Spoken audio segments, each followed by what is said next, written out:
दोस्तों फरवरी और मार्च का जो महीना होता है सभी पौधों के ग्रोथ के लिए बहुत ही अच्छा माना जाता है। फिर वो चाहे गुड़हल हो, गुलाब हो, करी पत्ता हो, तुलसी का पौधा हो, एक्स वाई जेड कोई भी पौधा हो, तो इस सीजन में पौधों की ग्रोथ बहुत ही तेज होती है।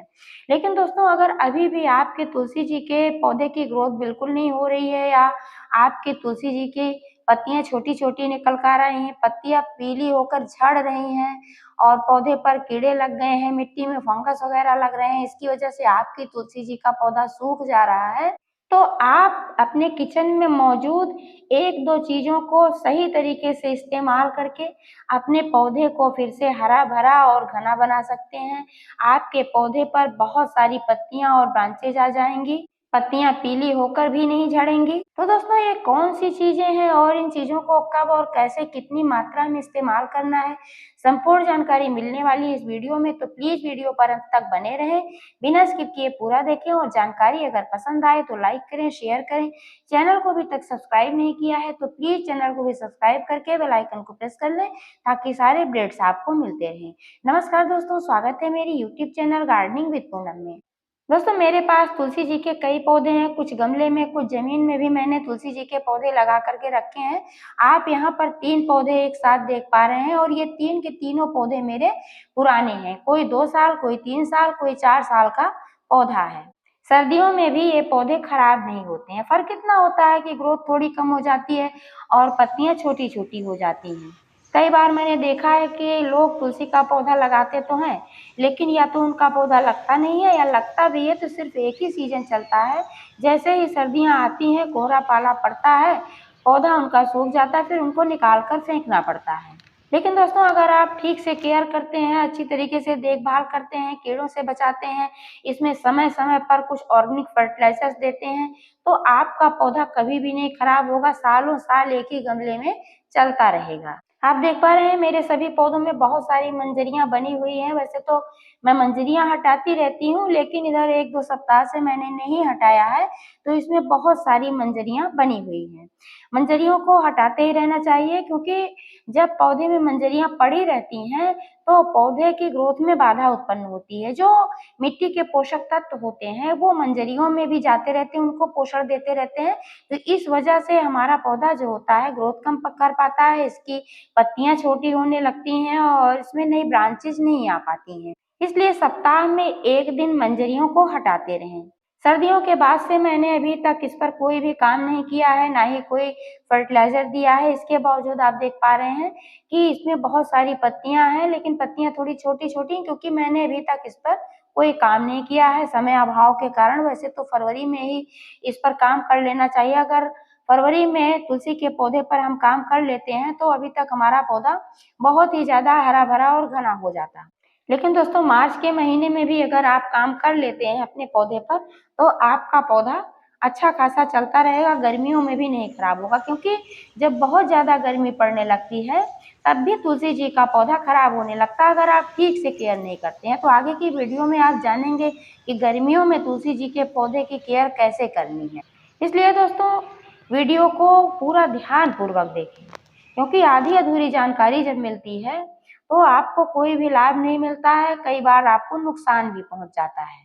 तो दोस्तों आप जो देख पा रहे हैं मेरे जो तुलसी के पौधे हैं, ये कहीं से भी सूखे-ऊखे नहीं हैं, बढ़िया हरे-भरे बने हैं, सिर्फ़ इसकी पत्तियाँ छोटी हैं। इसमें इतनी सारी मंजरियाँ आ रही हैं, इसका मतलब है कि पौधा अच्छी तरीके से चल रहा है, पूर्ण स्वस्थ है, क्योंकि जब मंजरियाँ आती हैं, तभी आती हैं जब पौधा पूर्ण स्वस्थ होता है। जब आपका पौधा स्वस्थ नहीं होता है, उसमें किसी प्रकार की कमी होती है, तब आपके पौधे में मंजरियाँ नहीं बनती हैं। तो दोस्तों सबसे पहला जो काम इस पर करना है, इसकी करनी है हार्ड प्रूनिंग। वैसे तो तुलसी के पौधे की बहुत ज़्यादा प्रूनिंग मैं नहीं करती हूँ, सिर्फ़ इसकी मंजरियाँ हटाती हूँ और जब मंजरियाँ मैं हटाती हूँ, उसी समय मैं थोड़ा-थोड़ा 1-2 इंच कट करके हटा देती हूँ, तो फिर इसकी ग्रोथ अच्छी होती रहती है। क्योंकि जब प्रूनिंग होती है तो पौधे बहुत ही अच्छी तरह से ग्रोथ करते हैं, इसमें नई-नई शाखाएँ आती हैं, तो हमारे पौधे स्वस्थ रहते हैं, चाहे कोई भी पौधा हो। लेकिन दोस्तों वर्ष में 1 बार अगर आप हार्ड प्रूनिंग कर देते हैं, तो आपका पौधा बहुत ही ज़्यादा अच्छा होने वाला है। इसलिए आज इसकी मैं लगभग हार्ड प्रूनिंग करूँगी। सभी पौधों की नहीं करूँगी, किसी की हार्ड जिसकी जिसकी जितना रिक्वायरमेंट है उतना ही करूँगी।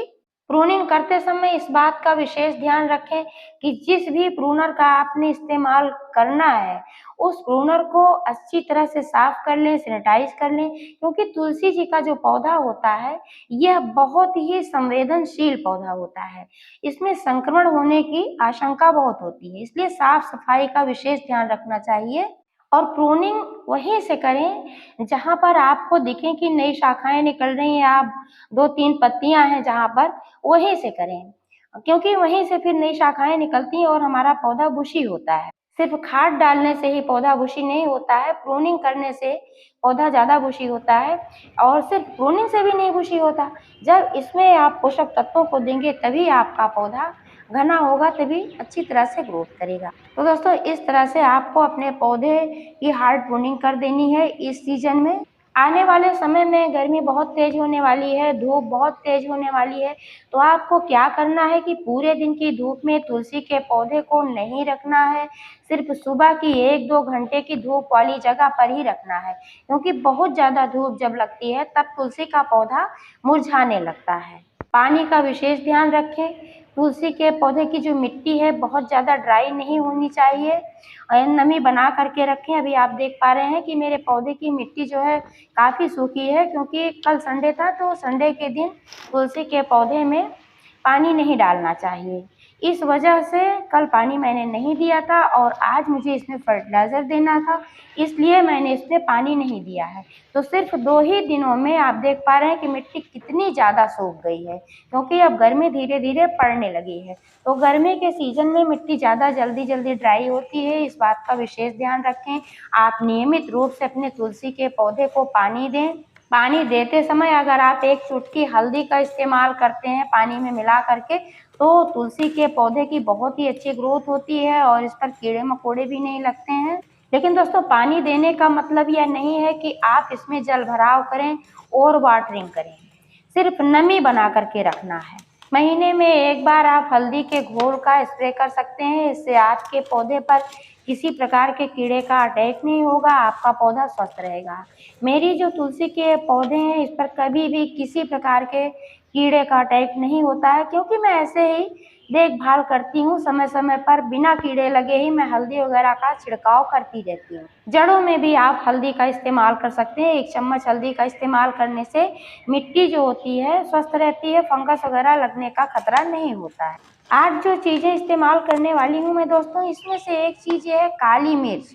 काली मिर्च जो होती है, ये बहुत ही अच्छा काम करती है हमारे तुलसी जी को हरा-भरा और घना बनाने के लिए। क्योंकि काली मिर्च में मैग्नीशियम, पोटेशियम, फास्फोरस, कॉपर जैसे पोषक तत्व पाए जाते हैं और साथ ही ये तुलसी जी के पौधे को कीड़ों से भी बचाती है।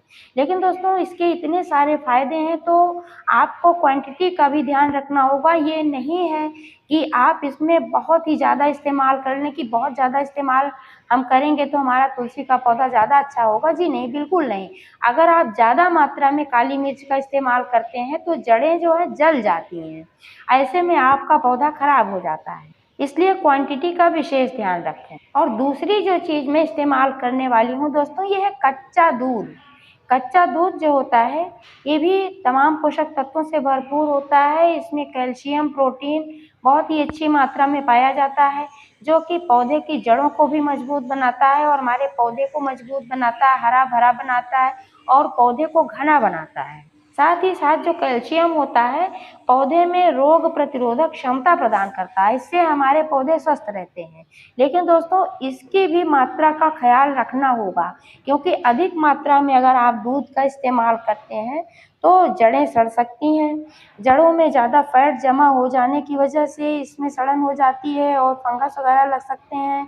अधिक मात्रा में और गाढ़ा दूध इस्तेमाल करने से इसमें चींटियाँ भी आ सकती हैं, जो कि हमारे पौधे को नुकसान पहुंचा सकती हैं। लेकिन दोस्तों अगर आप इसको सही मात्रा में इस्तेमाल करते हैं तो आपका पौधा बिल्कुल भी खराब नहीं होगा, बल्कि आपका पौधा अच्छा खासा हरा भरा बना रहेगा और बहुत ही अच्छी ग्रोथ करेगा। तो चलिए सबसे पहले मिट्टी की गुड़ाई कर लेते हैं। मिट्टी की गुड़ाई करके इन सभी पौधों की मिट्टी की गुड़ाई करके मिट्टी को लूज कर लेना है और जब ये मिट्टी लूज करने के बाद ही इसमें ये फर्टिलाइज़र डालना है। आप चाहें तो मिट्टी को भुरभुरी करके इसमें काली मिर्च का पाउडर मिट्टी में मिला सकते हैं। इसके बाद इसमें पानी डाल सकते हैं। लेकिन दोस्तों आज मैं काली मिर्च को दूध के साथ मिलाकर एक लिक्विड फर्टिलाइजर तैयार करके इसमें डालने वाली हूँ। इसके लिए आप देख पा रहे हैं कि यहाँ पर मैंने लिया है 1 लीटर पानी और ये है कच्चा दूध। कच्चा दूध जो मैंने लिया है 20-30 मिलीलीटर है, इससे ज़्यादा नहीं है। 3 पौधों के लिए मैं बना रही हूँ। जब भी आप दूध का इस्तेमाल करें तो इसको एकदम लिक्विड करके बहुत ही ज़्यादा, यानी कि पानी बहुत ज़्यादा मिला करके बहुत ही पतला घोल बना करके ही इस्तेमाल करें। गाढ़ा इस्तेमाल बिल्कुल भी नहीं करना चाहिए। और ये है काली मिर्च का पाउडर, आधा चम्मच काली मिर्च का पाउडर भी मैंने लिया है। बहुत ज़्यादा नहीं इस्तेमाल करना है इसको भी। आप चाहें तो काली मिर्च के पाउडर को बॉयल करके इस्तेमाल कर सकते हैं। तो इसको मैंने ऐसे ही लिया हुआ है और इसमें मिलाना है, ठीक तरीके से इसको मिक्स कर देना है घोल करके। और दोस्तों इसको छानना नहीं है, इसको डायरेक्ट ही ऐसे ही जड़ों में डालना है। लगभग एक गिलास के बराबर तीनों पौधों में इस तरह से डाल देना है।